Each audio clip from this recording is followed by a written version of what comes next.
A veces te preguntas si el problema eres tú. En la brújula de la realidad encontrarás, contado como si estuviéramos conversando entre amigos, por qué esa duda insistente suele ser señal de manipulación. Pequeños gestos y palabras que con el tiempo te hacen dudar de tu memoria y de lo que sientes. Este libro mezcla historias cercanas, datos claros y herramientas prácticas, pasando desde cómo reconocer las tácticas que confunden hasta un modelo de recuperación paso a paso, para ayudarte a recuperar tu sentido de identidad sin culpa ni vergüenza. No es teoría fría. Es una guía pensada para la vida de todos los días, para quienes han perdido rumbo en una relación o para quienes quieren aprender a protegerse y sanar con intención. Si alguna vez sentiste que algo no cuadraba, aquí hay mapas y pasos reales para volver a orientarte. Te invito a acompañarme en este recorrido. Capítulo 1. Empieza con una pregunta. ¿Soy yo? Abuela te hace sentir mal, mamá. ¿Por qué? Esa frase cae en una mesa de té, como si alguien hubiese encendido una luz en una habitación que Mira había aprendido a habitar a oscuras. Si te imaginas la escena, verás a una mujer de 41 años respirando hondo, sin saber si reír o llorar, porque de algún modo esa pregunta venía de su hija, y le devolvía una verdad que había tratado de enterrar por años. Escuchar a tu propio hijo señalar algo que tú sentías pero no podías nombrar es un pequeño terremoto. Trastoca la rutina, pero también te abre una grieta por donde se cuela la posibilidad de entender lo que realmente está pasando. Mira creció aprendiendo a minimizar sus sensaciones. Aprendió que ciertas palabras, ciertas miradas, eran preocupaciones disfrazadas de crítica. Aprendió a dudar de su memoria cuando su madre negaba lo dicho, y a disculparse por sentir. Esa duda, esa voz interior que repite, tal vez soy demasiado sensible, o tal vez la culpa es mía, no nació espontáneamente. Alguien la plantó, regó y la convirtió en costumbre. Y eso es exactamente lo que quiero que escuche. La primera señal de que estás en una dinámica manipuladora no es un estallido que te deja claro todo, ni una película donde el villano se descubre de golpe. Es esa semilla silenciosa de inseguridad que alguien cercano va dejando en tu mente hasta que ya no sabes distinguir si lo que viviste es real o tú lo inventaste.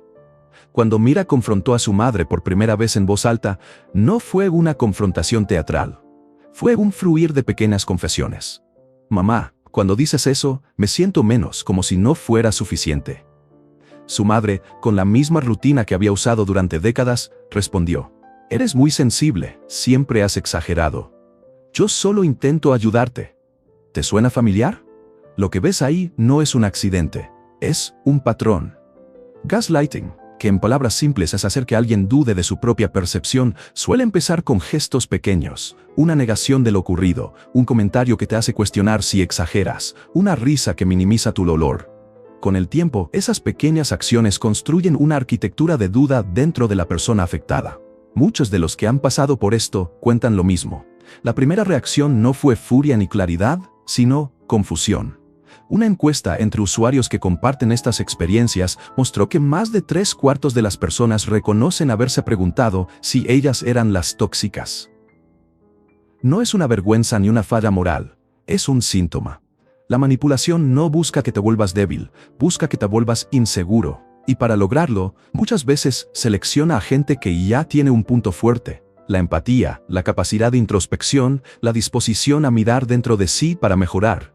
Es paradójico, pero quienes más se cuestionan por dentro suelen ser los más atractivos para este tipo de personas, porque su disposición a revisar sus errores se convierte en una palanca que el manipulador usa para moverlos. Otra cosa que descubrimos con Mira es que estas dinámicas raramente aparecen de la nada. Suelen viajar por la familia como una herencia no escrita. No es lo mismo que heredar una vajilla, es más doloroso y silencioso. Las frases que justifican la crítica, la minimización de los sentimientos y la inversión de la culpa pasan de generación en generación porque nadie las nombra hasta que alguien, a menudo un hijo o una hija, las rompe con una pregunta simple. En la historia de Mira, fue su hija adolescente quien apuntó con una linterna y dijo: ¿por qué? Y eso fue suficiente para que Mira empezara a ver lo que antes confundía con cariño. Y cuando empiezas a ver, también puedes decidir no repetirlo con tus propios hijos. Quiero que te detengas un segundo y pienses en esto. ¿Cuántas veces te dijeron que eras exagerado? ¿Cuántas veces te pediste perdón por sentir?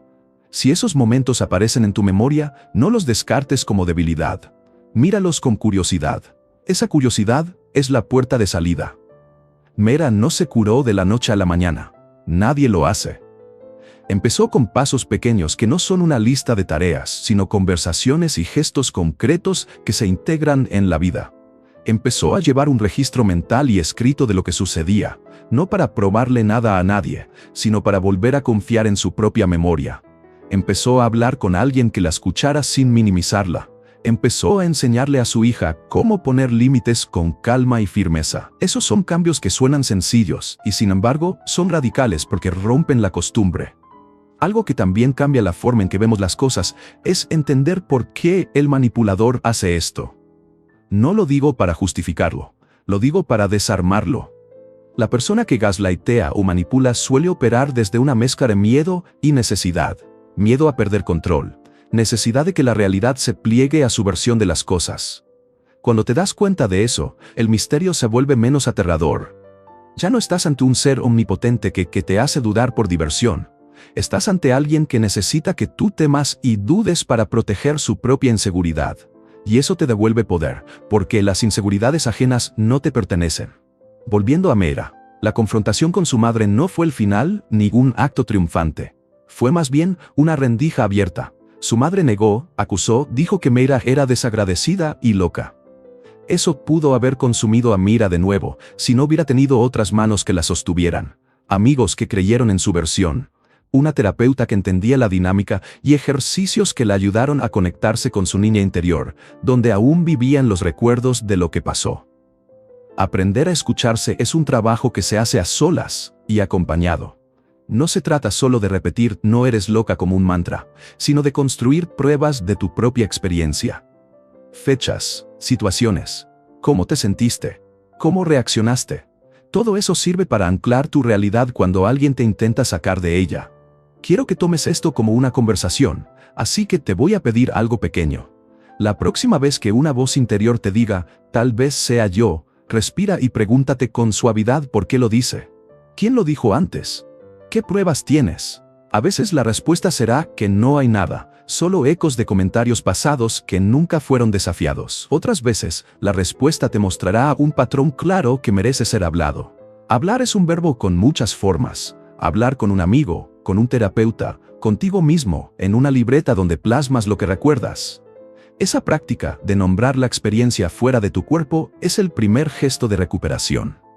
No voy a pintarte una cura instantánea porque no existe. Lo que sí existe es un camino para deshacer la confusión y recuperar la brújula interior. En el caso de Mira, ese camino fue también generacional. Al enseñar a su hija a decir "eso me hace sentir mal", sin pedir disculpas por sentir, Mira rompió una cadena que había pasado por décadas. No fue heroico ni perfecto, fue persistente y honesto. Y ahí está la lección. La curación no es un acto de valentía espectacular, es una serie de decisiones humildes y repetidas que dicen no más a la costumbre de dudar de ti. Si escuchas con atención, muchas personas te dirán algo parecido a esto: que sentir confusión no te hace culpable, que tener empatía no te hace blanco, que la pregunta "¿seré yo?" suele ser la señal de que alguien te está enseñando a dudar.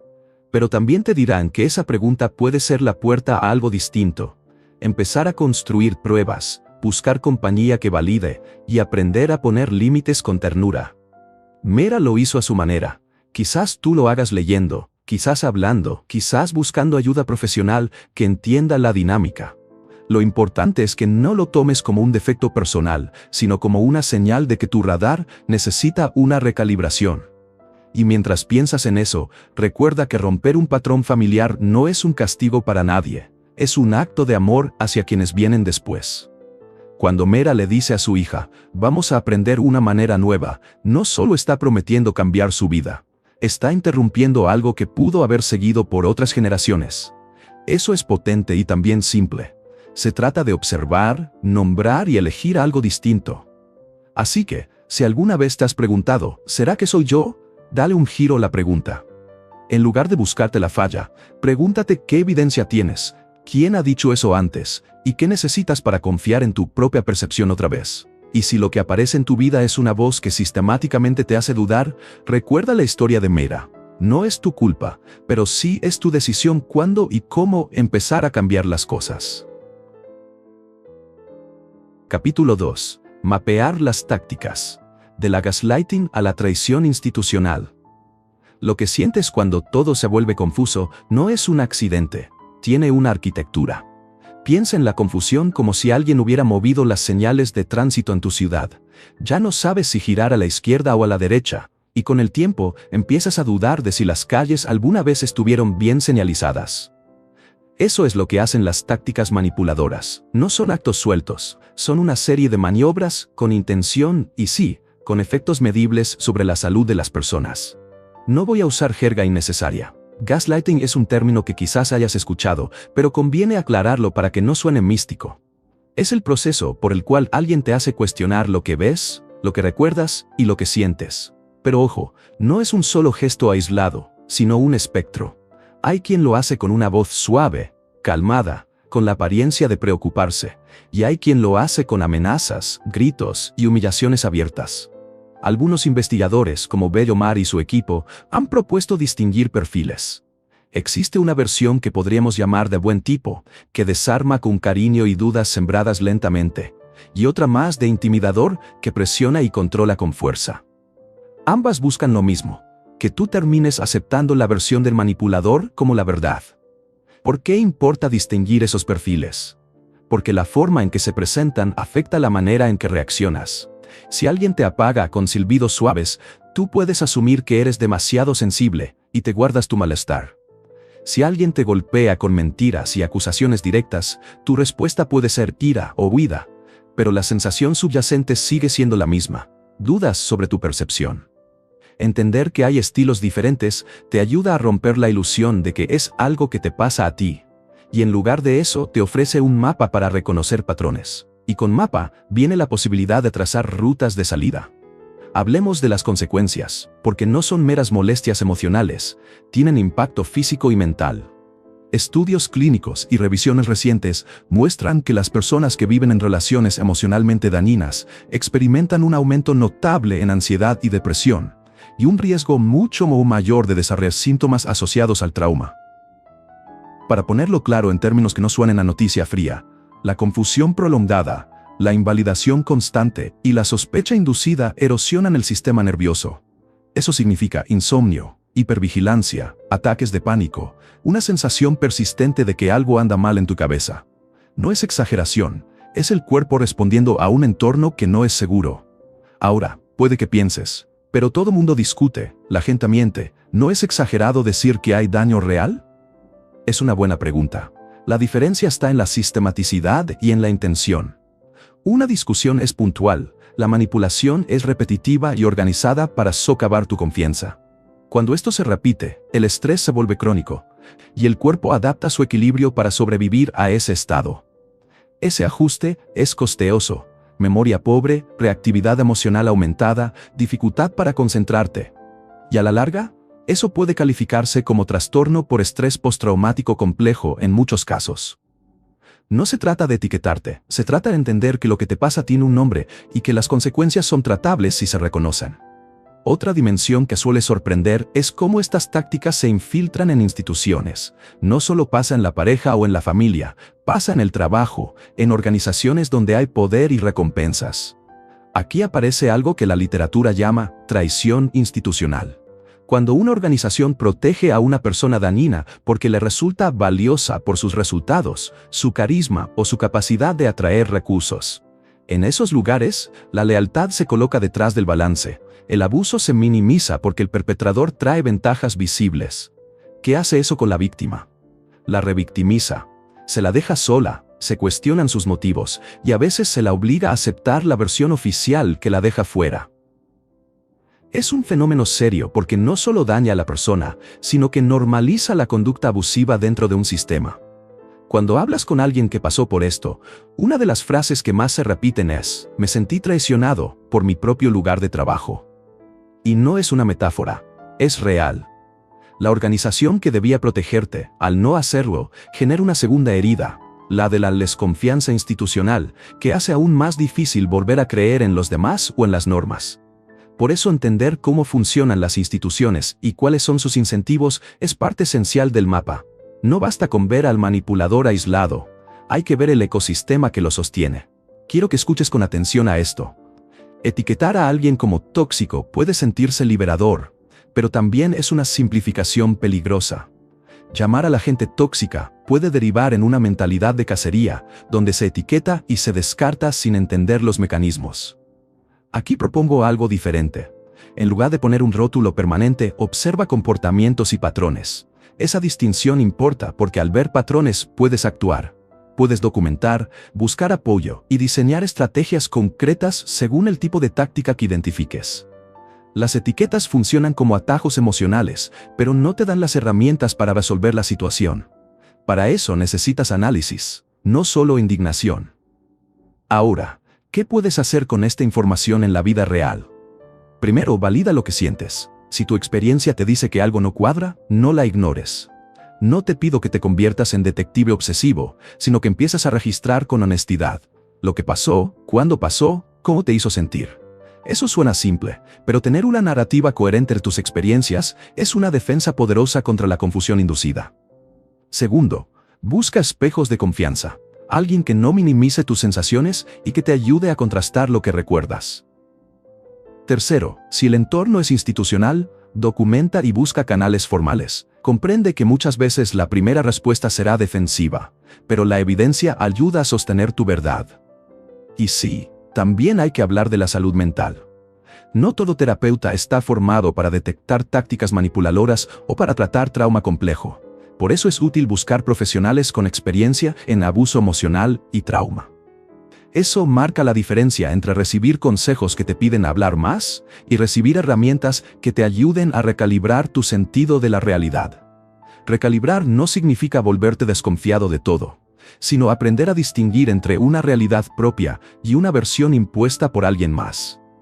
Antes de que pienses que esto es un manual para volverte suspicaz, quiero subrayar algo.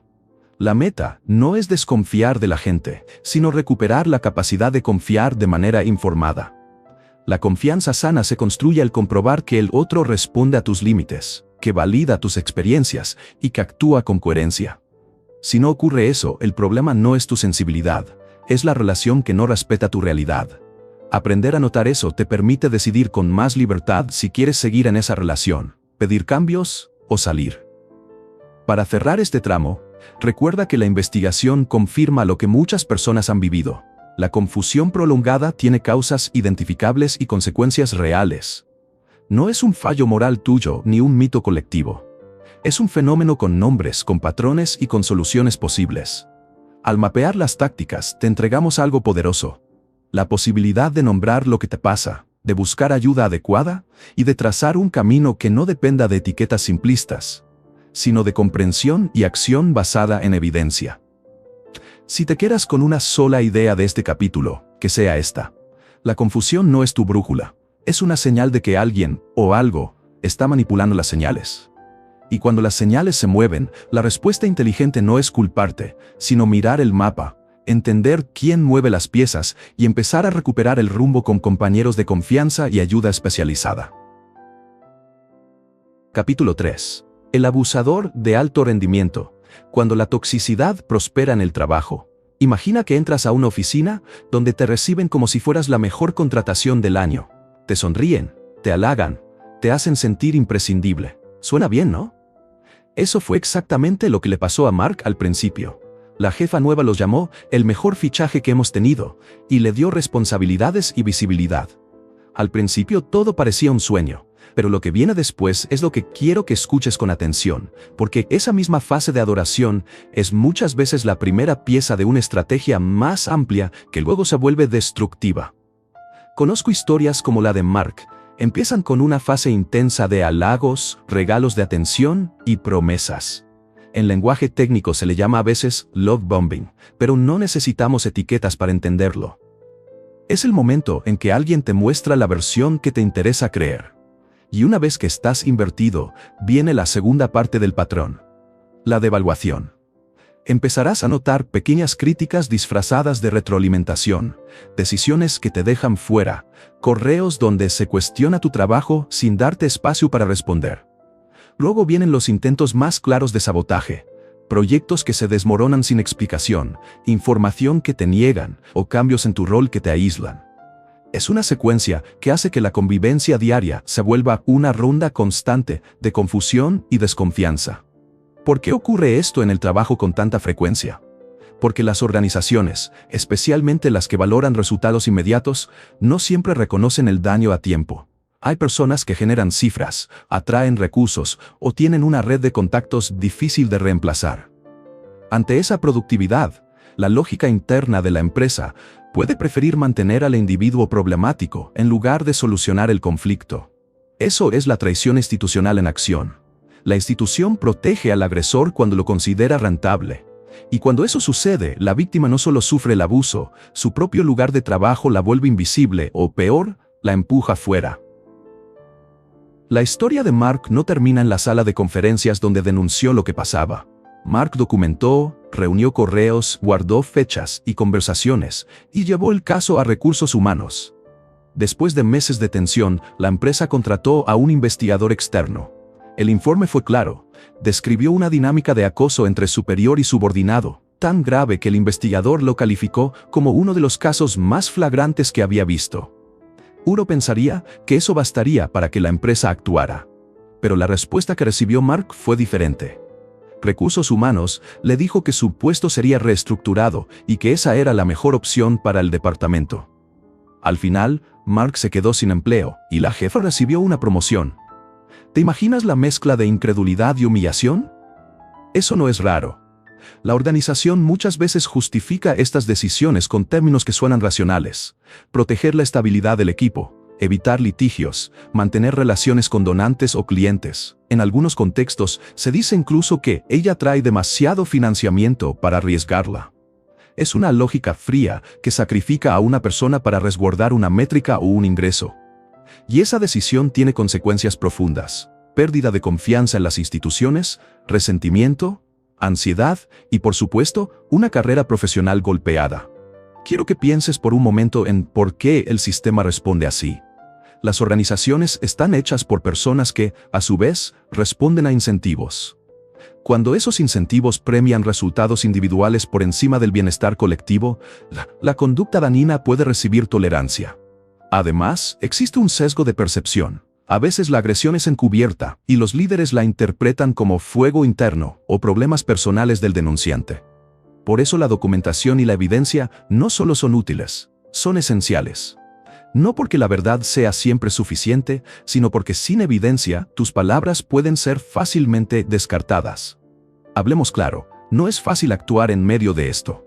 Quien vive el abuso suele sentirse aislado y culpable. Puede preguntarse si exagera o si no supo llevar la situación con calma. Aquí es donde la narrativa cambia si sabes cómo moverte. Registrar, hablar con colegas de confianza, guardar correos, buscar respaldos en otras áreas y, cuando sea posible, elevar el caso a instancias externas o sindicales son acciones que ayudan a sostener tu versión. No es un plan mágico, es trabajo duro y muchas veces cuidado personal para no quemarte emocionalmente en el intento. También es importante entender que no todos los entornos reaccionan igual. En empresas pequeñas y horizontales, a veces la exposición pública de un patrón dañino puede generar una respuesta más rápida. En organizaciones grandes y jerárquicas, la maquinaria tiende a proteger lo que entiende como activo valioso. Eso significa que tu estrategia no puede ser la misma en todos lados. Necesitas adaptar tus pasos al contexto, documentar más, buscar aliados formales, involucrar a auditores externos o asesorarte legalmente si la situación lo amerita. Y todo eso sin perder de vista tu salud mental. No sirve ganar una disputa laboral si pierdes tu bienestar en el proceso. Quiero plantearte algo que quizá no suena heroico, pero que es poderoso. Construir redes de apoyo dentro y fuera del trabajo. Hablar con colegas que hayan presenciado la conducta. Compartir tu experiencia con amigos que te conocen desde hace tiempo y buscar asesoría profesional te ayudan a no quedarte aislado. La soledad es el terreno ideal para que la narrativa del agresor prospere. Cuando hay testigos y registros, se hace mucho más difícil para la organización ignorar el daño sin exponerse. Otra pieza que debes considerar es la reputación y la narrativa. Muchos agresores son expertos en manejar apariencias, saben dar entrevistas, hablar con stakeholders y crear relatos que los presentan como líderes apasionados o visionarios. Por eso es crucial que tú también cuides tu propia narrativa. Comunica con claridad lo que pasó, evita caer en la trampa de discutir por redes sin estrategia, y cuando sea necesario, busca canales que respeten tu confidencialidad. A veces un testimonio bien presentado ante una junta directiva o un comité independiente puede desactivar la protección que la empresa otorga al agresor. No quiero que esto suene a manual de confrontación. Más bien, quiero que lo mires como un conjunto de acciones posibles para minimizar el daño y recuperar agencia. Si estás en medio de una situación así, pregúntate con honestidad qué necesitas: protección temporal, prórroga para buscar otro empleo, apoyo legal o un espacio seguro para procesar lo vivido. Cada respuesta abre un camino distinto. Lo importante es que no permanezcas en piloto automático esperando que la empresa haga lo correcto por su propia voluntad. La historia de Mark nos muestra que muchas veces eso no sucede. Por último, una palabra sobre prevención. Las organizaciones pueden cambiar si llevan a cabo políticas que valoren el bienestar tanto como los resultados. Eso requiere liderazgo que priorice la ética y sistemas que no coloquen el éxito financiero por encima de la dignidad humana. Mientras esos cambios no sean universales, la responsabilidad de cuidarte y de construir espejos que te devuelvan una visión realista del entorno recae en ti y en quienes te rodean. Eso no es justo, pero es práctico. Si te vas a quedar con algo de este capítulo, que sea esto: el abuso en el trabajo a menudo no es un problema privado entre dos personas. Es un problema sistémico donde la organización, por incentivos o negligencia, puede terminar protegiendo al agresor. Enfrentarlo requiere estrategia, evidencia, apoyo y sobre todo, la convicción de que mereces un entorno donde tu trabajo no te destruya. Mark perdió un empleo, sí, pero no perdió su historia ni su derecho a hablar. Y su experiencia sirve para que otros reconozcan la dinámica antes de que sea demasiado tarde. Capítulo 4. La trampa de la empatía. ¿Por qué tus mejores cualidades te convierten en un objetivo? ¿Alguna vez pensaste que ser buena persona te hacía débil? Si es así, quiero empezar diciendo algo claro: no eres débil. Al contrario, muchas veces los que te hacen daño te eligen porque notan justo eso que te distingue: tu empatía, tu éxito, tu capacidad de escuchar y de preguntar ¿cómo te sientes? Déjame contarte la historia de Lila. Ella era una ejecutiva que había llegado hasta donde llegó por trabajo duro y criterio propio. Cuando le ofrecieron una promoción importante, su casa fue el primer lugar donde la noticia se celebró y también donde se sembró la duda. Su marido le dijo, con voz baja y preocupada: ¿segura de poder con eso? Piénsalo por la familia. Sonó como cuidado, pero tenía ese filo que deja cicatriz. Lo que siguió no fue un solo episodio grande, sino un patrón. Comentarios que minaban, pequeños gestos para distraerla de sus logros, silencios que la castigaban. Al aceptar la promoción, ella vivió el castigo: una semana de trato frío, comentarios que la hacían sentir egoísta, y un clima que le pedía que renunciara a su orgullo por mantener la paz. Su reacción natural fue dudar. ¿Hizo mal? ¿Hubo algo que ella no había visto? Aquí viene un punto importante. La manipulación no es siempre una explosión de violencia. A menudo parece cuidado, consejo o incluso amor. Y eso confunde. Cuando tu pareja, jefe o un amigo cuestiona tus logros desde una preocupación constante, te van reduciendo poco a poco. En ese proceso, la persona manipuladora se protege. Necesita que tú te sientas menos para que su propia inseguridad no se vea. ¿Por qué atacan a personas como tú? Hay evidencia consistente. La gente inteligente, empática y exitosa es vista como una amenaza para quien necesita controlar. No es que merezcas el trato, es que tu brillo deja al descubierto las grietas del otro. En palabras simples, muchas veces el abusador proyecta su propia fragilidad. Lo que parece poder es, en realidad, un escudo para cubrir inseguridades profundas. Cuando lo entiendes así, el relato cambia. No estás ante un titán imbatible, sino ante alguien que necesita que tú te minimices para sostener su versión del mundo. Lila empezó a cambiar las cosas lentamente, no con un gesto épico de confrontación, sino con herramientas pequeñas y firmes que le devolvieron la voz. Empezó a escribir. Una libreta fue su primer interlocutor honesto. Cada vez que su esposo decía algo que la hacía dudar, ella lo anotaba, la frase, la fecha, cómo se sintió. Esa práctica no es detectiveo, es reponer tu memoria y confiar en tus recuerdos otra vez. Cuando tus recuerdos se pierden bajo las versiones del otro, la escritura te devuelve un anclaje. Luego, buscó terapia y coaching. No porque hubiera algo mal en ella, sino para entender el patrón y aprender respuestas que no la consumieran. Con su terapeuta descubrió que su tendencia a explicarse era una herramienta que, en manos del manipulador, se volvía trampa. Cada explicación suya era una puerta para que el otro la volviera a cuestionar. Aprendió a decir las cosas con menos justificaciones y más límites claros, sin ponerse a la defensiva. Eso no es frío. Es una manera de proteger la empatía que la define. Una noche, tras la semana de castigo silencioso, Layla se plantó. Dijo sin gritar: «He aceptado la promoción porque la merezco. Mi decisión es válida». No fue teatro, fue práctica. No esperó que el silencio se rompiera en un «tienes razón». Se sostuvo a sí misma. Y cuando el silencio siguió, ella siguió también, construyendo una vida fuera del ciclo. Con el tiempo dejó la relación. No fue una salida de película. Fue un proceso de reconstrucción donde aprendió a reconocer lo que la dañaba y a buscar compañía que la viera de verdad. Quiero que te detengas un segundo y pienses: ¿cuántas veces tu honestidad o tu disposición a ayudar terminó siendo usada en tu contra? Si aparece una memoria, no la descartes como debilidad. Obsérvala. Pregúntate con ternura: ¿qué patrones se repiten? ¿Alguien cuestiona tus decisiones y te hace sentir responsable de su incomodidad? ¿Alguien aplaude públicamente tus logros y luego los minimiza en privado? Esos contrastes cuentan historias. Otra cosa que aprendió Lila fue a cambiar su diálogo interno. Cuando vives tiempo en una relación donde te invalidan, tu voz interior se acostumbra a la crítica ajena. Empieza a creerte que no eres lo bastante, que exageras, que tu ambición es egoísmo.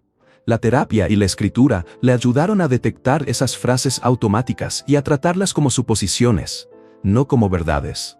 Reemplazarlas no fue negar la experiencia, fue reconocer que merecía otra narración sobre sí misma.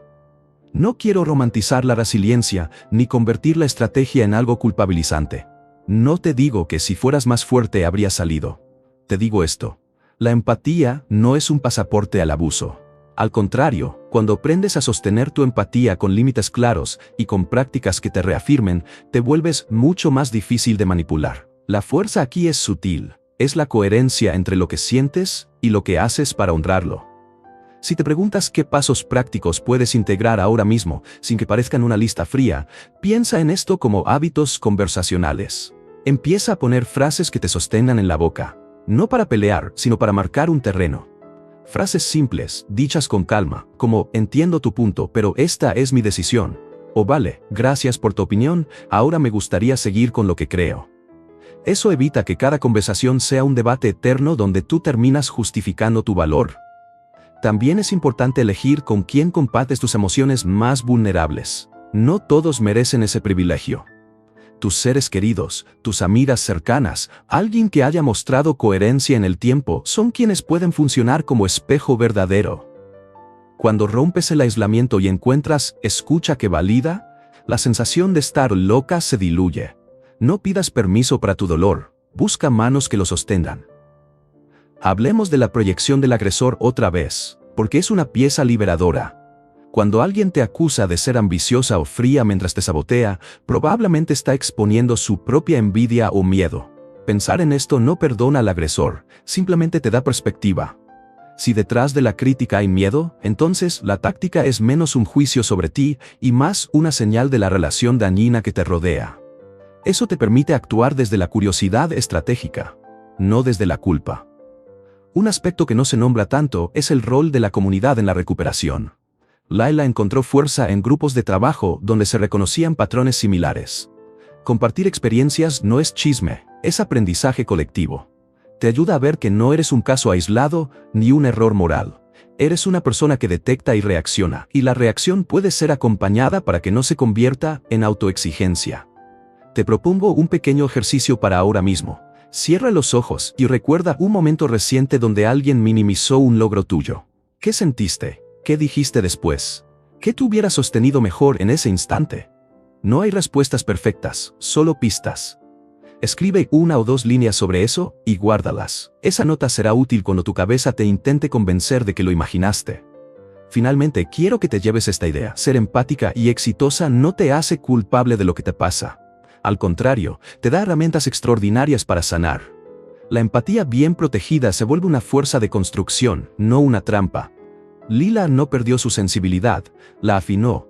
Aprendió a escuchar sin dejar de escucharse. Aprendió que la compasión más radical es la que empieza por uno mismo. Si ahora mismo hay una parte de ti que pregunta ¿y si no puedo?, te respondo con honestidad. No tienes que hacerlo sola ni todo de una vez. Lo que sí puedes hacer hoy es una cosa pequeña y concreta que te acerque a la coherencia. Escribe una frase que afirme tu valor y repítela cuando la duda llegue. No es un kit mágico, es un gesto humano que crea costumbre. En la historia de Lila hay derrota y triunfo, confusión y claridad, y sobre todo, una apuesta por su propia vida. Ella eligió aceptar su promoción, aceptó su orgullo, y finalmente eligió salir de un espacio que no la sostenía.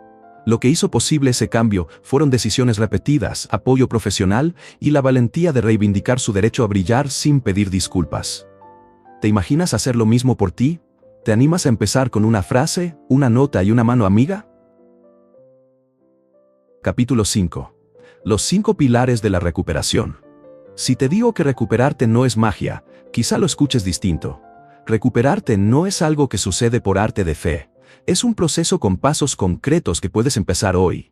No se trata de una cura instantánea, sino de volver a poner en pie piezas de tu vida que fueron erosionadas poco a poco. Cuando hablamos de reconstrucción, no hablo de grandes gestos heroicos. Hablo de decisiones pequeñas y repetidas que veas con el tiempo recomponen quién eres. Empieza por admitir algo sencillo. La recuperación requiere estructura. No porque tu dolor necesite reglas rígidas, sino porque después de años de manipulación, tu brújula interna puede estar descalibrada y un mapa, aunque sea simple, te ayuda a orientarte. Una forma práctica de entender ese mapa es el modelo CHIME. No voy a soltar una lista fría. En cambio, te voy a acompañar por cada parte como quien te toma de la mano en un camino. Primero viene la conexión. Recuperar la conexión significa volver a rodearte de personas que no te invaliden. Eso puede ser un amigo que te escucha sin cambiar la conversación hacia sí mismo, una hermana que recuerda hechos tal y como los viviste, o un grupo de apoyo donde no tengas que justificar lo que sientes. La idea no es llenar el silencio con ruido, sino encontrar espejos que te devuelvan una visión fiel de ti. Si hoy tienes a alguien así, hazlo parte de tu proceso. Si no lo tienes, busca espacios donde la validación sea la norma, no la excepción. La esperanza aparece después, pero no como una frase hecha. Es una práctica concreta de imaginar futuros posibles y anclar pequeños proyectos que te muevan hacia ellos. En vez de esperar que todo cambie de un día para otro, puedes empezar con una apuesta mínima que te devuelva cierta expectativa. Piensa en algo que te dé un poco de brillo cuando lo imaginas. Retomar una clase, planear un viaje corto, aceptar un proyecto que te entusiasme. Esa chispa que aparece cuando piensas en el mañana es combustible para seguir trabajando en ti. No subestimes el efecto de planear cosas pequeñas. Son las que te devuelven ritmo. La identidad es uno de los nudos más profundos. Abandonar una relación abusiva muchas veces implica recuperar gustos, roles y partes de ti que te fueron quitadas o que dejaste de practicar por sobrevivir. Tal vez antes de esa relación eras alguien que caminaba largas rutas los fines de semana, pintabas o disfrutabas de invitar gente a tu casa. Reencontrarte con esas actividades es más que entretenimiento, es rearmar la narrativa de quién eres fuera del vínculo dañino. Un ejercicio útil es escribir en presente. Antes de la relación, yo era, y completar con frases concretas. Luego elige algo realista para recuperar en el mes. Por ejemplo, comprar pinturas nuevas y pintar una tarde, o salir a caminar un domingo. Ese gesto, por pequeño que parezca, es una declaración de identidad. Enseguida viene el significado. A veces pensamos que encontrar sentido suena grande, como si tuvieras que reinventar el mundo. No. Encontrar significado puede ser tan sencillo como reconocer por qué ciertas cosas importan para ti. Tal vez cuidar a otras personas te da propósito. O tal vez crear cosas con tus manos te hace sentir vivo. Reconectar con lo que te da sentido te ayuda a que tus días vuelvan a tener peso propio, distinto del papel que un manipulador quiso asignarte. Pregúntate qué te conmueve y qué pequeñas acciones puedes hacer esta semana que alimenten ese sentimiento. No busques el propósito universal, busca lo que te mueve a ti ahora. Finalmente llegamos al empoderamiento. Este pilar no es un estallido de fuerza, es la construcción de agencia día a día. Empoderarte es aprender a tomar decisiones que respeten tus límites y a practicar decir no sin que la culpa te ancle. Es también reconocer que tienes derecho a regular tu exposición, a pedir ayuda y a proteger tu energía. Empoderarse puede significar muchas cosas. Aprender a negociar una conversación difícil, asesorarte legalmente si corresponde, o simplemente desconectarte de quien te revictimiza. Lo importante es que cada acto que eliges en favor de tu bienestar te devuelve autoridad sobre tu vida. Mientras recorres estos pilares, conviene que tengas herramientas prácticas que se integren en la rutina. Una de las más útiles es la escritura reflexiva. Apunta lo que pasó, cómo lo sentiste y qué reacción tuviste. No lo haces para juzgarte, lo haces para anclar la memoria y recuperar evidencia personal. Esa evidencia te sirve para contrastar las versiones contradictorias que el manipulador instaló. Además, escribir pequeñas metas, una salida con una amiga, una clase de pintura, una cita con un terapeuta, te ayuda a transformar la esperanza en planes concretos. La terapia es otra herramienta central. No todos los terapeutas trabajan igual con trauma complejo y manipulación. Busca a alguien con experiencia en abuso emocional o trauma y pregúntale cómo aborda estos temas. La terapia te da un espacio seguro para procesar y también para practicar nuevas respuestas. Sostener límites, nombrar lo que pasó y explorar creencias automáticas que te dejaron. No es que la terapia sea la única vía, pero es un soporte poderoso cuando está bien orientada. También quiero hablar de ritmos corporales. El abuso deja huella en el cuerpo. Tensión crónica, insomnio, sensación de alerta permanente. Integrar prácticas que calmen el sistema nervioso es parte de la reconstrucción. No tiene que ser yoga o meditación obligatoria. Puede ser salir a caminar sin objetivo, respirar conscientemente por unos minutos, o dormir con cierta regularidad. Cuando el cuerpo se siente más seguro, la mente puede empezar a ordenar la experiencia con menos ruido. Otra práctica que ha demostrado ser efectiva es poner límites con ternura. Decir no convierte a nadie en un mármol frío. Es una forma de cuidar tu capacidad de dar. Practicar respuestas breves como entiendo, gracias por compartir, pero necesito otra cosa, te ayuda a no caer en discusiones que te desvían. Verás que la primera vez cuesta, la 10ª empieza a sentirse más natural. Quiero que hagas ahora un ejercicio breve conmigo. Cierra los ojos un instante y recuerda una cosa que antes te definía y que dejaste de hacer. ¿La ves? Ahora escribe una línea que diga, este mes voy a intentar retomar eso de esta manera. No hace falta que lo completes mañana. Haz una intención y ponle una fecha real. Esa pequeña acción se conecta con identidad, esperanza y significado al mismo tiempo. Mientras avanzas, ten presente que la recuperación no es lineal. Habrá retrocesos y días donde todo parezca más difícil. No lo interpretes como fracaso. Son zonas del proceso donde algo viejo reaparece para ser mirado. Lo importante es volver a los pilares, buscar conexión, mantener una luz de esperanza, reivindicar identidad, buscar significado y practicar empoderamiento. Cada vuelta al círculo te fortalece.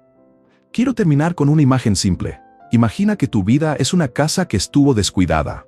No la vas a reconstruir en un día, pero puedes empezar por abrir la ventana de una habitación, limpiar una mesa, colgar una cosa que te guste.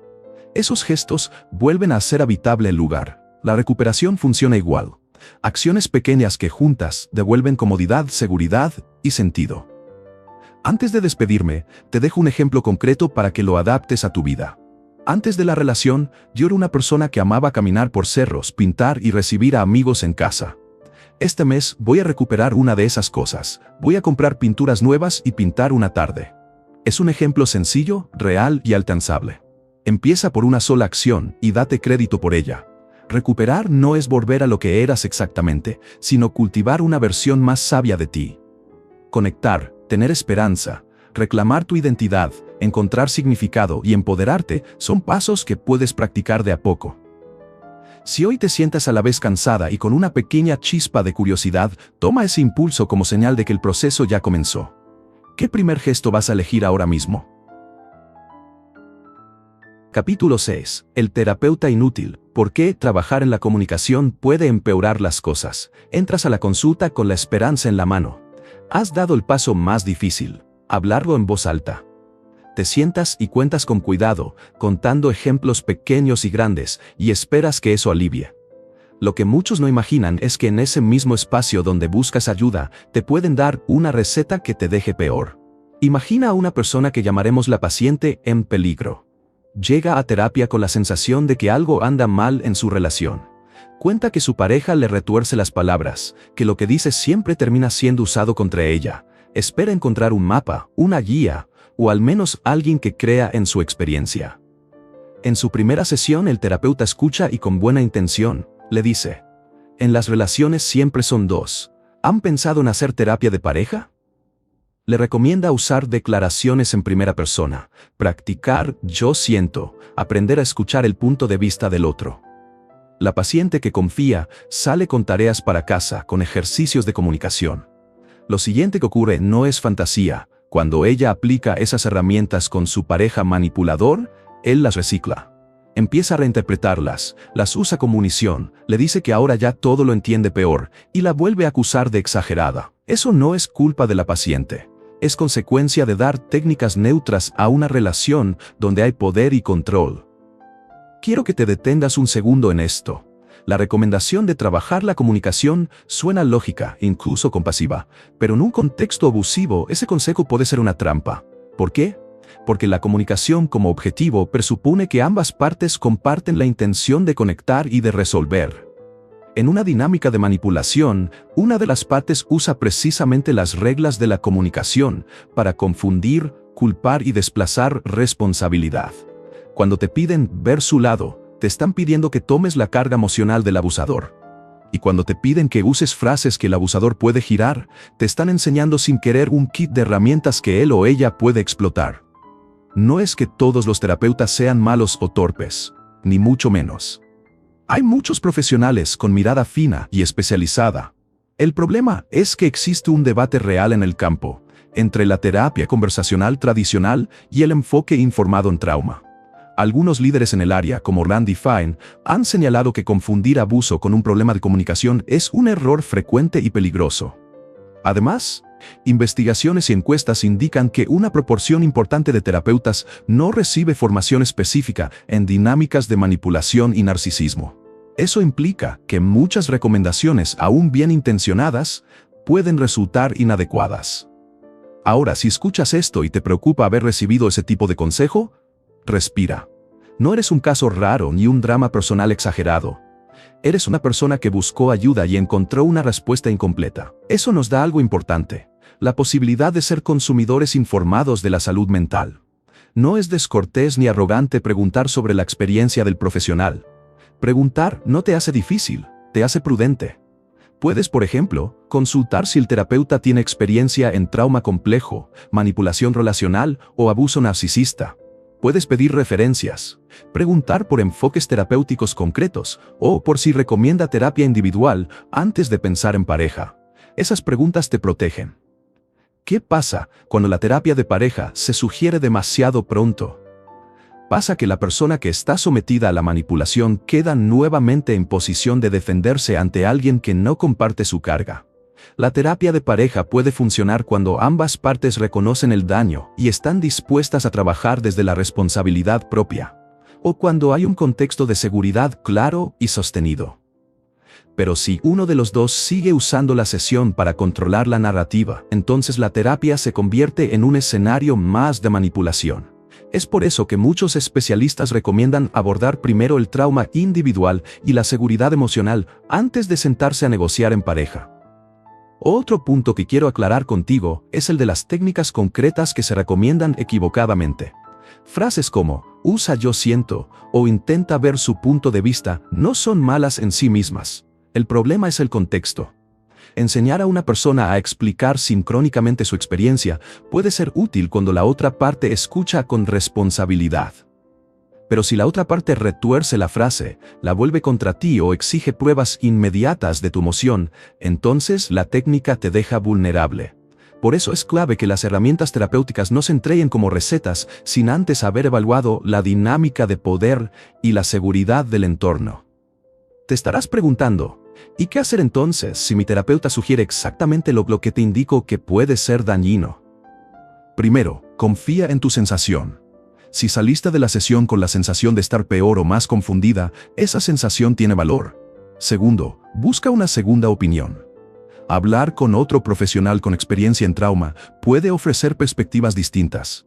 Puede validar tu experiencia, ofrecer trabajo de contención emocional y enseñarte estrategias de seguridad que no dependan de que el abusador cambie en ese momento. Esa segunda opinión no es deslealtad, es prudencia. También quiero que pienses en las preguntas que puedes hacer en la primera entrevista con un terapeuta. Preguntar por su experiencia en abuso narcisista o manipulación no es acusatorio, es informativo.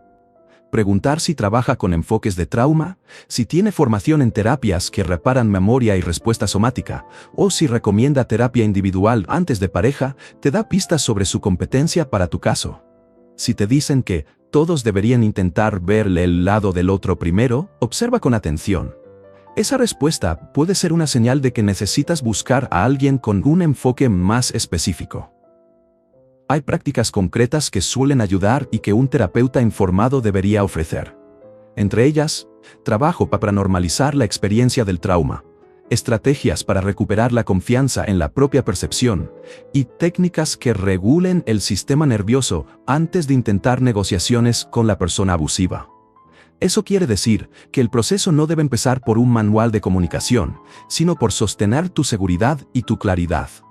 Cuando estás anclada, las conversaciones con otros pierden parte de su potencia dañina porque ya no dependen de la capacidad del manipulador para imponerse. Quiero que te tomes un momento para reconocer que pedir ayuda es un acto de coraje y que ser exigente con la ayuda que recibes es un acto de cuidado. No aceptes la invalidación como parte del camino. Un profesional responsable no te dirá que todo está en cómo lo dices, sino que trabajará contigo para entender el patrón, para validar tu experiencia y para ofrecer pasos que te protejan. Si sientes que te prescriben técnicas sin contención, tiene sentido replantearlo.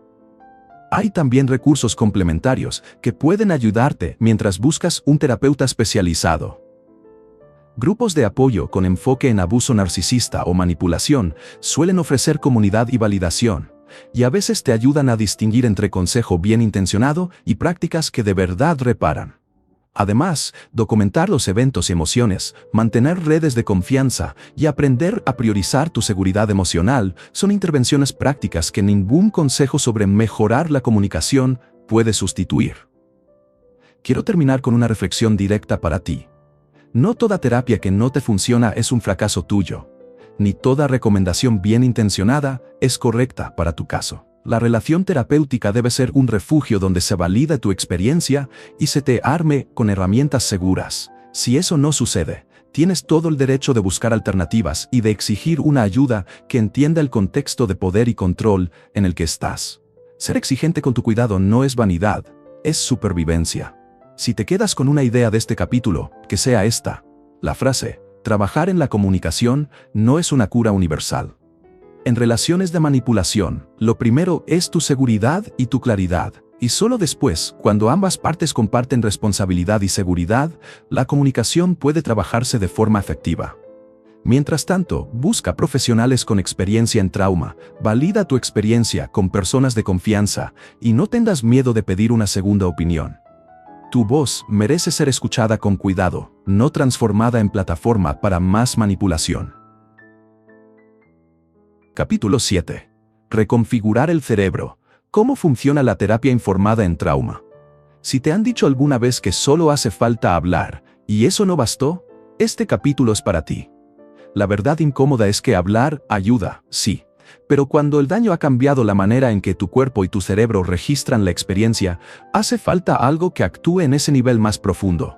No es culpa tuya que la confusión persista. Es una respuesta biológica a un entorno que te puso en alerta constante. Piensa en el trauma como una memoria que se quedó pegada en el sistema nervioso. No es solo un recuerdo que aparece y desaparece, es una red de sensaciones, pensamientos automáticos y reacciones corporales que se activan cuando algo recuerda, aunque sea un poco, lo que viviste.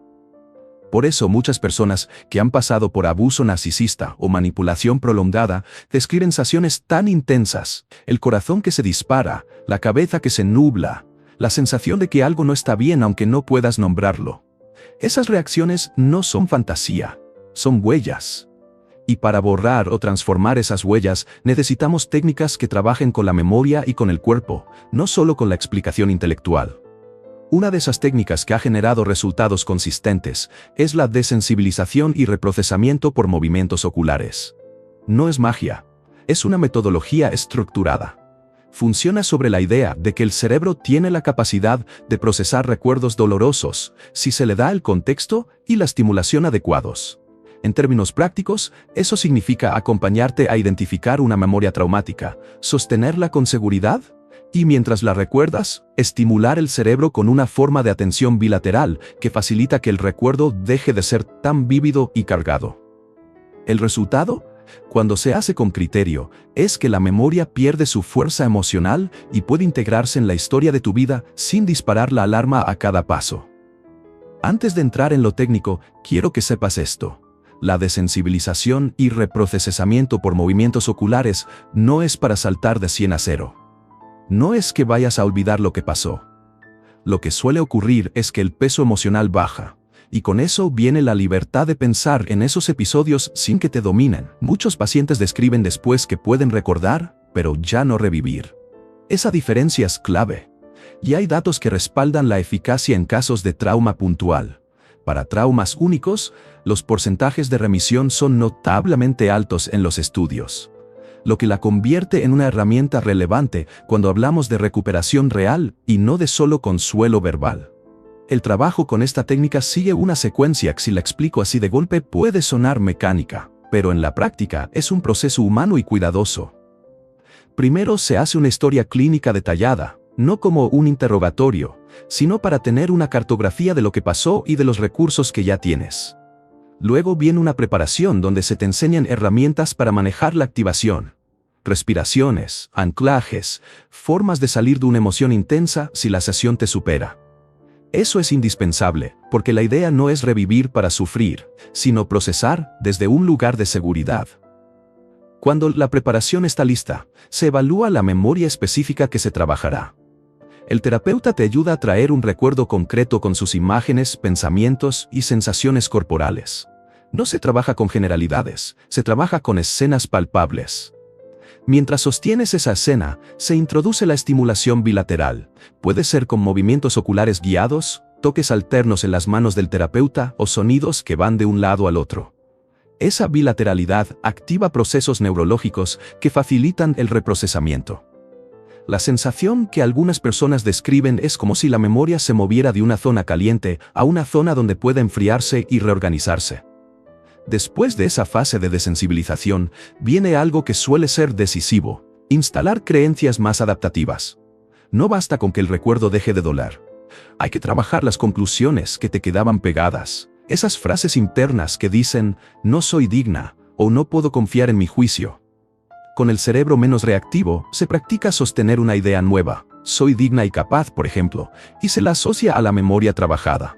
Esa instalación no es un mantra vacío, es resultado de haber procesado la experiencia y de anclar una narrativa más realista sobre ti. Muchas personas cuentan que tras esa etapa, su diálogo interno cambió. Ya no se repetían acusaciones automáticas, sino afirmaciones que las sostenían. Luego se revisa cómo el cuerpo responde. Se hace una especie de escaneo corporal donde se observa si quedan tensiones o reacciones residuales. Si algo persiste, se trabaja de nuevo con la estimulación bilateral hasta que la sensación disminuye. El cierre de la sesión y la reevaluación posterior aseguran que el proceso fue seguro y útil, y permiten planificar los siguientes pasos. Es un ciclo de sostén, procesamiento y comprobación. Por eso decir que solo hablar alcanza es una simplificación. La memoria necesita condiciones concretas para transformarse. Ahora, te estarás preguntando si esto es para cualquier persona y en cualquier momento. La respuesta honesta es que depende. No todos los terapeutas manejan la técnica, y no todas las situaciones son iguales. Por eso es importante que cualquier trabajo de este tipo vaya de la mano con una evaluación profesional que considere tu contexto y recursos. La diferencia entre una sesión bien guiada y una improvisada puede ser enorme. Por eso, si esto te interesa, vale la pena buscar profesionales con formación específica y con experiencia en trauma complejo. También es útil entender por qué algunas personas sienten rápido alivio y otras avanzan más lento. El trauma complejo, como el que puede surgir de años de manipulación, implica capas superpuestas. A veces se trabaja un recuerdo y al desactivarlo aparece otro. Eso no es fracaso, es el proceso mostrando sus fases. La constancia, la contención y la supervisión profesional ayudan a que esos sucesivos recuerdos vayan perdiendo intensidad en un movimiento de abajo hacia arriba. No es que algo se rompa, es que se integra paso a paso. Te propongo un ejercicio sencillo que puedes hacer ahora para comprobar algo muy práctico. Recuerda una escena donde te sentiste herida por la manipulación, pero no te quedes en ella demasiado tiempo. Observa la imagen. Nota una frase que suele acompañarla y luego respira 3 veces profundas. Date permiso para poner distancia. Si al recordarla la sensación te sobrepasa, es señal de que ese material merece ser trabajado con un profesional y no a solas. Esa prueba no es un diagnóstico, es un termómetro que te indica si necesitas apoyo especializado. También quiero destacar algo esperanzador. Muchas personas que pasan por este trabajo recuperan no solo menor reactividad, sino también la capacidad de confiar en su propio criterio. Eso implica decisiones distintas en la vida cotidiana. Elegir relaciones más sanas, volver a proyectos que abandonaron, o simplemente dormir sin la culpa permanente. Esa transformación no es veloz ni lineal, pero sí posible. Y hay evidencia que sugiere buenos índices de mejora cuando el proceso está bien conducido. Antes de cerrar, quiero insistir en algo práctico. Si buscas este tipo de terapia, pregunta por la experiencia del profesional, por su enfoque con trauma y por cómo piensa asegurar tu contención. No es una cuestión de desconfiar, sino de ser un consumidor informado de tu cuidado. Y mientras buscas, puedes integrar prácticas que ayuden a tu sistema nervioso. Movimiento suave, respiraciones regulares y momentos de descanso real. Esos gestos por sí solos no reemplazan el tratamiento, pero preparan el terreno para que el trabajo profundo sea posible. En resumen, sanar de abusos profundos no es solo hablar mejor, es brindarle al cerebro las condiciones para reprocesar lo que quedó atascado. La desensibilización y reprocesamiento por movimientos oculares es una herramienta poderosa dentro de un enfoque más amplio, y cuando se aplica con cuidado ofrece la posibilidad de recordar sin revivir, y de elegir creencias nuevas sobre ti. Si ahora sientes curiosidad o un leve alivio al imaginar esa posibilidad, tómalo como una señal. La posibilidad de cambiar la relación con tu pasado está ahí, y buscar ayuda cualificada puede ser el siguiente paso concreto. Capítulo 8. La paradoja de los límites. Empacas una mochila en silencio después de la pelea más reciente. Metas ropa, tu cepillo de dientes y algo de dinero en un sobre. Te sientes aliviada por un segundo, y después te invade una culpa pesada, como si estuvieras traicionando a alguien que te necesita. Sales por la puerta, pero antes de llegar a la esquina, ves el mensaje. No puedo vivir sin ti. Cambiaré, lo prometo. Deshaces la mochila. Esa escena, la maleta hecha y deshecha, es más común de lo que creemos, y nos habla de algo profundo. No siempre es suficiente poner un límite si no entiendes lo que sucede después. Quiero decirlo así de entrada. Poner límites no siempre te salva. A veces, un límite en frío puede encender la furia del otro y escalonar su abuso. Por eso hablo de paradoja. La intuición popular dice, pon límites y todo mejora. Pero en muchas relaciones dañinas, eso puede ser la chispa que empeora la situación. No es un argumento para quedarse callado ni para aceptar el maltrato. Es una llamada a pensar estratégicamente sobre cómo protegerte. Cuando la persona abusiva reacciona mal a un límite, no lo hace porque tus reglas sean irracionales. Lo hace porque la estructura de poder que sostiene la relación se ve amenazada. Para alguien que necesita controlar, tu límite es una pérdida de control. Y la respuesta suele ser intensa. Puede ir desde manipulación emocional hacia afuera hasta represalias dentro de la relación. Es por eso que antes de abrir la boca, conviene preguntarse por tu seguridad y por el posible patrón de reacción. Hay una química real detrás de lo que sientes cuando intentas irte o cuando cortas la comunicación. Se llama trauma bonding, Y no es solo una metáfora bonita. Es un fenómeno neuropsicológico, donde la mezcla de abuso y reconciliación genera una especie de adicción emocional.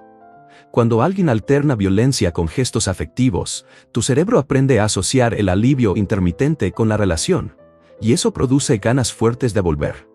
No tienes mala voluntad, ni eres débil. Tu sistema nervioso está respondiendo a un ciclo que ha sido reforzado una y otra vez. Entender eso cambia la manera en que planificas salir o poner límites. Por eso la idea de decir lo que sientes sin más no es suficiente. Lo que muchas veces hace falta es un plan que combine comunicación y seguridad y que considere la posibilidad de escalada. Ese plan no es un manual rígido, es una estrategia flexible que prioriza tu integridad física y emocional. Incluye pensar en quién puede apoyarte, en qué recursos tienes y en cómo minimizar el contacto cuando sea necesario. No te estoy pidiendo que te conviertas en un estratega. Te estoy proponiendo que no improvises tu salida emocional en momentos de crisis. A menudo la gente que está afuera dice, solo dile que te respete. Y eso suena bien. Pero cuando la persona que tiene poder reacciona con culpa fingida, seguida de manipulación, tu petición de respeto puede volverse combustible. En cambio, diseñar un plan puede significar cosas concretas. Decidir cómo avisarás a un amigo si algo se complica, tener documentos o dinero accesibles, o saber a qué puerta tocar si necesitas un lugar seguro. No lo digas en voz alta como una lista a seguir. Intégralo en tu vida cotidiana como mínimos de autoprotección. Esa previsión reduce la urgencia emocional cuando la presión sube. También es necesario entender la idea del silencio estratégico. No hablo de callar por miedo. Hablo de elegir cuándo y cómo comunicar para protegerte. A veces responder con un límite público o en el calor del momento ofrece demasiada información y da más armas a la persona abusiva. Otras veces, el silencio temporal neutraliza una discusión que se volvería destructiva y te da espacio para organizarte. No es rendición, es economía emocional. Si vas a usar el silencio, incorpóralo con un propósito, ganar tiempo para elegir una respuesta segura o para activar a tus redes de apoyo. Hablemos de romper el ciclo de ida y vuelta. Esa compulsión a volver después de una reconciliación es el corazón del trauma bond. Romperla requiere más que voluntad. Requiere prácticas que desarmen la adrenalina del perdón inmediato. En la práctica, eso puede significar no volver la misma noche en que hablan, esperar al menos unas horas o días, o buscar compañía antes de tomar una decisión impulsiva. No se trata de castigar al otro, se trata de darte el espacio para decidir con claridad. Cada tiempo que te guardas antes de volver es una oportunidad para que tu cerebro procese la experiencia sin la presión del adicto a la relación. Si te preguntas cómo se hace esto en la realidad, piensa en pequeñas decisiones que no se ven dramáticas pero que cambian el patrón. Al salir de una pelea, evita responder inmediatamente al mensaje que pide perdón. En lugar de eso, escribe lo que sentiste, compártelo con alguien de confianza o guárdalo en una nota que solo tú verás más tarde. Esa pausa rompe la inercia. Cuando te resguardas de la respuesta impulsiva, recuperas agencia. No gastes tu energía en justificarte, úsala para decidir con calma. Hay momentos en que el límite es la palabra me voy con todas las consecuencias. Y hay otros momentos en que la mejor opción es preparar una salida y ejecutarla cuando las condiciones sean más seguras. No es una cuestión de valentía moral, es una cuestión de supervivencia práctica. Si sospechas que la persona puede reaccionar con violencia frente a un intento abrupto, planear una salida silenciosa y segura es no solo inteligente, sino esencial. Cerrar una puerta dejando atrás tus cosas y una explicación no siempre es la alternativa más segura. A veces, lo más valiente es salir y no mirar atrás hasta que estés en un lugar donde puedas respirar. Sé que suena duro, y también sé que la tensión entre poner límites y hacer un plan de salida puede generar culpa. ¿Acaso no era importante confrontar? Sí. Y también es importante estar vivo y con mente clara. La paradoja es esa. Hay momentos en que confrontar te expone a más daño, y hay momentos en que confrontar te libera. La diferencia está en la seguridad y en la capacidad de sostener las consecuencias.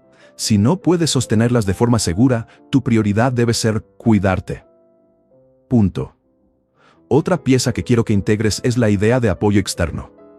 No es debilidad pedir ayuda para salir o para sostener límites. Llamar a alguien, pedir que esté en el vecindario cuando te vas, o incluso coordinar con un familiar para que te reciba, son gestos que multiplican tu seguridad. Si tienes acceso a organizaciones locales, líneas de ayuda o redes de amigos, úsalas. No lo hagas en soledad. La transición de sé que debo irme a me voy efectivamente casi siempre necesita manos concretas que te acompañen. Y si ahora la pregunta es, ¿y si no tengo apoyos? Lo que sigue no es resignación, sino estrategia. Buscar recursos en la comunidad, servicios sociales, ayuda legal o grupos que ofrecen refugio. No es humillante, es inteligente. Muchas personas que se sienten aisladas piensan que no hay salida, cuando en realidad existen rutas, pero requieren pedir ayuda. Pedir ayuda es una herramienta, no una confesión de derrota. Quiero que hagas un ejercicio breve conmigo. Imagina la próxima vez que quieras marcharte después de una pelea. Visualiza el camino más seguro. ¿A quién llamarías? ¿Dónde podrías ir? ¿Qué llevarías realmente? No pienses en la perfección, piensa en lo posible. Esa imagen no te condena a vivir en miedo, te prepara. Prepararte es un acto de amor hacia ti misma. También hablaré de cómo sostener límites cuando permaneces cerca por otras razones, trabajo, hijos o economía. En esos casos, la clave es reducir la exposición emocional. Eso implica comunicar de forma funcional y breve, mantener espacios donde no se midan batallas emocionales y establecer rutinas que no dependan de la voluntad del otro. No es la solución ideal, pero es una forma de minimizar daño mientras trabajas en un plan más amplio. No quiero terminar sin decir algo que suena simple pero que pesa. No todo retroceso es fracaso. Si volviste después de irte, no te castigues. Analiza las circunstancias y ajusta el plan. La recuperación de la autonomía es un aprendizaje, y como todo aprendizaje tiene tropiezos. Lo importante es que con cada intento aprendes señales, construyes recursos y te acercas a la posibilidad real de salir cuando sea seguro o de sostener límites más firmes cuando puedas aguantar las consecuencias. Al final, la paradoja de los límites te pide algo claro: ser inteligente con tu seguridad. No confundas valentía con improvisación. No confundas fuerza con confrontación sin apoyo. Protege tu cuerpo, tu mente y tus recursos antes de exigir cambios. Si eliges hablar, que sea desde una posición donde puedas sostener la respuesta. Si eliges irte, que sea con un plan que te preserve.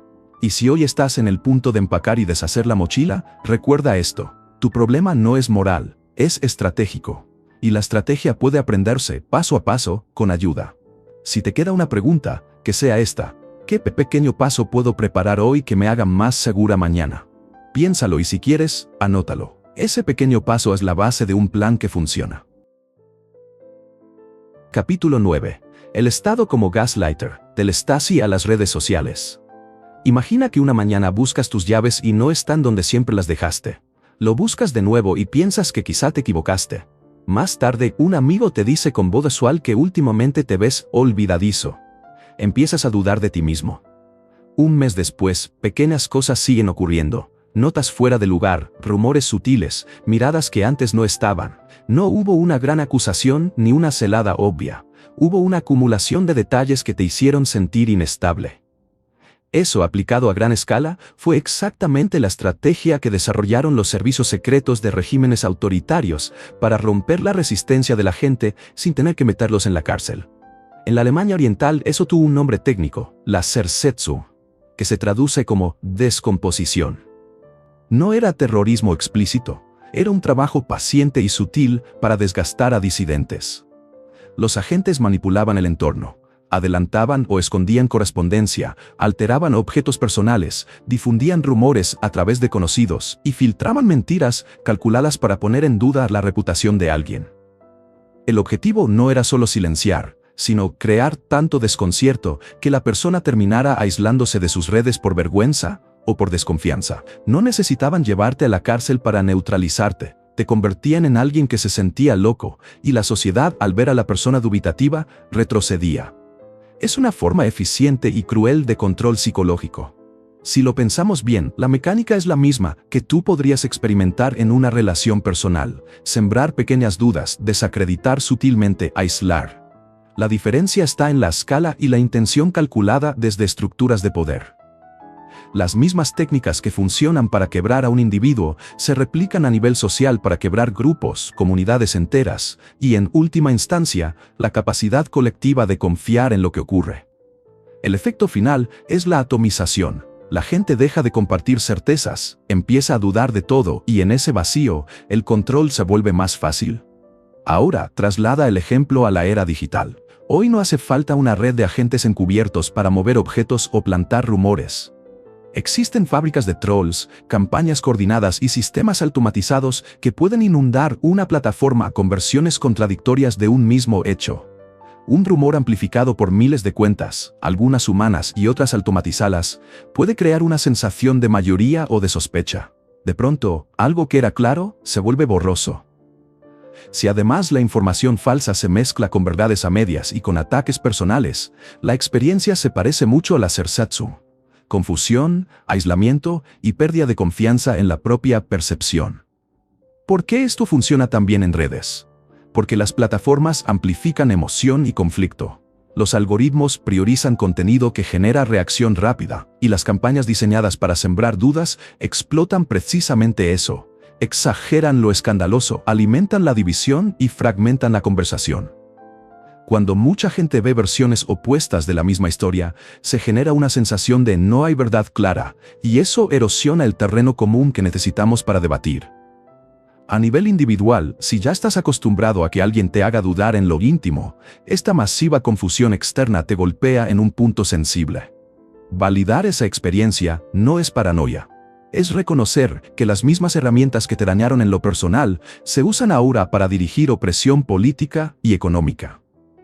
Es importante que no confundas esto con un argumento de que todo es conspiración o que cualquier discrepancia es manipulación.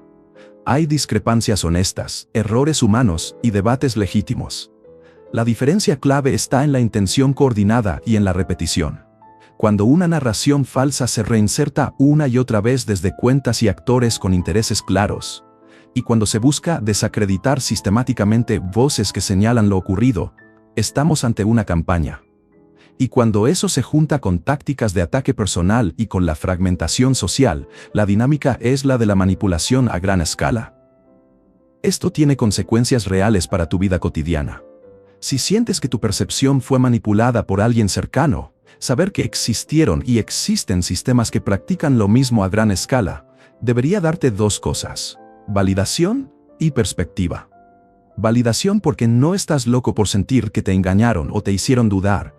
Perspectiva porque entender la técnica te da herramientas para defenderte. No es lo mismo reaccionar con culpa que reaccionar con criterios. Cuando reconoces los patrones, negación sostenida, pequeñas falsedades repetidas, aislamiento de tu red, puedes empezar a buscar contrapesos que te devuelvan la ancla. ¿Qué puede hacer alguien frente a tácticas que operan tanto en lo íntimo como en lo público? Antes que nada, pedir permiso para dudar de la duda. Si algo en tu entorno te hace sentir inseguro, no lo reprimas con la idea de «seguro soy yo», y tampoco caigas en la trampa de pensar que no hay nada que hacer. Busca contraste. Habla con alguien que pueda aportar una mirada externa y fiable, registra fechas y hechos para tener memoria propia, y evita compartir reacciones impulsivas que te expongan a más manipulación. La memoria compartida con personas de confianza es una defensa efectiva contra la inscripción de una narrativa falsa sobre tu vida. En el plano colectivo, hay medidas que ayudan a frenar la manipulación masiva. Conocer cómo funcionan las plataformas digitales, revisar el origen de una noticia antes de difundirla y buscar fuentes independientes son prácticas que reducen la capacidad de una campaña para sembrar confusión. Cuando muchas personas hacen este trabajo de verificación básica, la eficacia de una campaña disminuye. No es una solución total, pero es un freno importante. El conocimiento y la prudencia desactivan la viralidad manipuladora antes de que arraigue. También conviene cuidar la salud mental en todo este proceso. Estar expuesto a un flujo constante de versiones contradictorias y ataques personales desgasta. Hacer pausas deliberadas de redes, limitar la cantidad de tiempo que consumes en conversaciones polarizadas y sostener vínculos que te devuelvan calma son intervenciones prácticas. No pretendo que dejes de informarte, sino que elijas tu exposición con criterio para no volver a un estado de alerta constante que facilita la manipulación. Hay otro aspecto que suele pasarse por alto: la responsabilidad institucional. Las plataformas, los medios y las autoridades tienen un papel en regular campañas coordinadas y en ofrecer transparencia sobre cómo se amplifica la información. Apoyar iniciativas de periodismo independiente, de verificación y de responsabilidad digital no es activismo remoto. Es una forma práctica de construir defensas comunes. Cuando la sociedad exige reglas claras sobre la desinformación y sobre la transparencia algorítmica, se hace más difícil que grupos con recursos monten campañas de gaslighting social sin consecuencias. Quiero que pienses ahora en un pequeño ejercicio personal. Si en las últimas semanas sentiste confusión por noticias o conversaciones que te afectaron, realiza una pequeña comprobación. Identifica la afirmación que te desconcertó. Busca dos fuentes independientes que la confirmen o desmientan, y anota cómo te sentiste antes y después de verificar. No lo hagas para demostrar que tenías razón, hazlo para recuperar la práctica de contrastar. Ese gesto simple te devuelve agencia y te obliga a mover la emoción hacia la evidencia. Finalmente, no subestimemos el efecto liberador de la narrativa colectiva. Cuando las personas que han vivido gaslighting personal comparten sus experiencias en comunidad, se construye un archivo de prácticas, señales y contramedidas. Ese archivo es antídoto y mapa a la vez. Demuestra que no estás solo y ofrece estrategias concretas que han funcionado para otros. Si te sientes confundido por una campaña masiva o por la manipulación personal, encontrar o formar un grupo de confianza que documente y contraste es una de las mejores defensas. Para cerrar, recuerda esto. La técnica que te hizo dudar en lo íntimo y la campaña que divide una sociedad usan la misma lógica. La duda sistemática es una herramienta de poder. Saberlo no te vuelve hipervigilante, te da claridad. Cuida tus percepciones con pruebas, conecta con personas que te sostengan y aprende a pausar antes de propagar una emoción que puede ser producto de manipulación. Cuando actúas desde esa calma informada, reduces tanto la eficacia de los abusadores personales como la de las máquinas y redes que organizan desinformación masiva. Y esa doble defensa, personal y colectiva, es una forma poderosa de no dejar que te conviertan en la pieza de un aparato de control. Capítulo 10. La brújula inquebrantable. Sanar no significa volver a ser la persona que eras antes de la herida. Ese camino no existe, y en el fondo tampoco tendría sentido recorrerlo. Lo que sí existe es la posibilidad de convertirte en alguien distinto. Alguien con una brújula interna tan afinada que ningún viento externo pueda hacerte perder la dirección. Durante mucho tiempo, quizá te dijeron que lo ideal era recuperar a tu antiguo yo, como si el pasado fuese un lugar seguro al que siempre podrías regresar. Pero cuando lo miras con calma, te das cuenta de que lo vivido cambió para siempre la manera en que entiendes el mundo. Esa cicatriz no desaparece. Y aunque a veces desees borrarla, esa misma marca también contiene la semilla de tu fuerza. La verdadera recuperación no se trata de olvidar ni de rehacer una versión anterior de ti. Se trata de integrar lo ocurrido como parte de tu historia. No como una condena, sino como una fuente de sabiduría. Todo lo que atravesaste, incluso lo más doloroso, puede convertirse en aprendizaje cuando lo miras desde la perspectiva de alguien que eligió no rendirse. Reclamar tu propia realidad es en sí mismo un acto de resistencia. Vivimos en una cultura que constantemente siembra dudas sobre cómo deberías sentir, sobre lo que deberías querer, sobre quién deberías ser. Y cuando vienes de una experiencia de manipulación, esa cultura se vuelve un eco peligroso que refuerza la inseguridad. Por eso decir, esto es lo que yo percibo, esto es lo que yo sé, esto es lo que yo valoro, es un gesto profundamente político y personal al mismo tiempo. Es levantar la voz contra cualquier intento de borrarte. Piensa en tu brújula interna como en ese instrumento silencioso que llevas dentro, afinado no por teorías externas, sino por la experiencia cruda de tu propia vida. Esa brújula no necesita aprobación, no necesita aplausos, solo necesita que la escuches. Cuando confías en ella, puedes entrar en cualquier espacio, en cualquier relación, en cualquier conversación, sin miedo a perderte. Porque sabes que, aunque intenten empujarte hacia un camino que no es tuyo, siempre tendrás un punto de referencia que te recuerda hacia dónde caminar. Lo más liberador es entender que esta brújula no es perfecta, pero sí inquebrantable. Puede temblar, puede confundirse por momentos, pero nunca se rompe. Incluso en tus peores días, en esos en que parece que todo se nubla, sigue ahí, esperando que le devuelvas tu atención. La clave está en aprender a volver a ella una y otra vez, con paciencia, con ternura, con la certeza de que siempre responde cuando dejas el ruido afuera. Y aquí está lo profundo. Tu brújula no solo te guía hacia afuera, también te transforma por dentro. Te recuerda quién eres, aunque el mundo intente que lo olvides. Te recuerda qué valores son irrenunciables, aunque otros quieran que los negocies. Y te recuerda que tu percepción importa, que tu memoria importa, que tu verdad importa. Esa convicción es lo que ninguna manipulación puede arrebatarte. Pregúntate algo en este momento. ¿Qué cosas pequeñas, cotidianas, te hacen sentir alineado contigo mismo? Tal vez sea caminar a solas, escuchar música que nadie más conoce, escribir aunque no lo muestres, cocinar un plato que te conecta con un recuerdo íntimo.